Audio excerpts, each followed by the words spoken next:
This is BBC News. The former Kenyan Prime Minister Raila Odinga has died at the age of 80.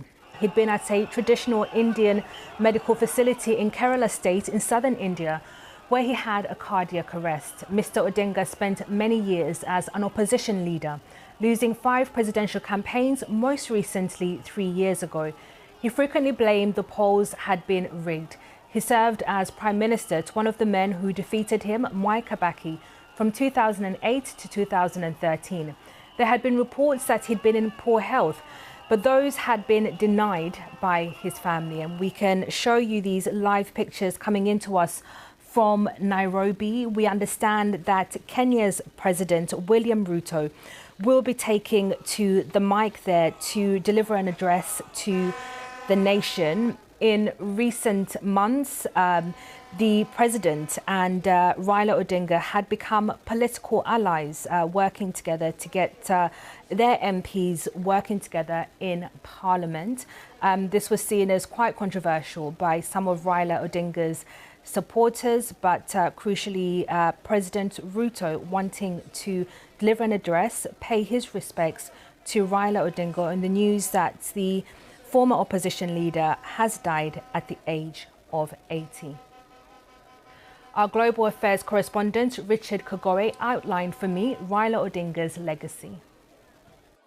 I'd say that he's one of the most significant or consequential political leaders, not only in Kenya, but across Africa.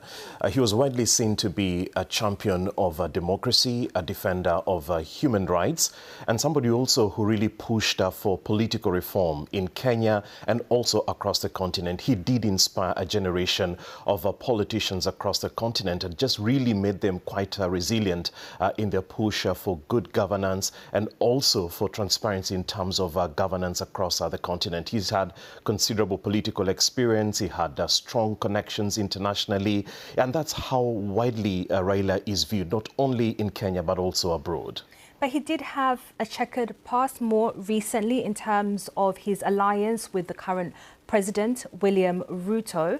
He was a key political figure in Kenya for decades. Where does this leave Kenya now that he's passed on? I think really that's the big question, and a lot of people have really been wondering what really happens post, Raila Odinga, because there hasn't been any political figure who has sort of stepped up to inherit him.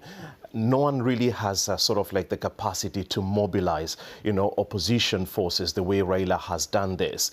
And so this is likely to really alter, Kenya's political landscape and really reshape our opposition politics. And even now as the country really prepares for what will be seen as a very competitive elections just 2 years from now. So that's a question that's still lingering in the minds of a lot of political observers.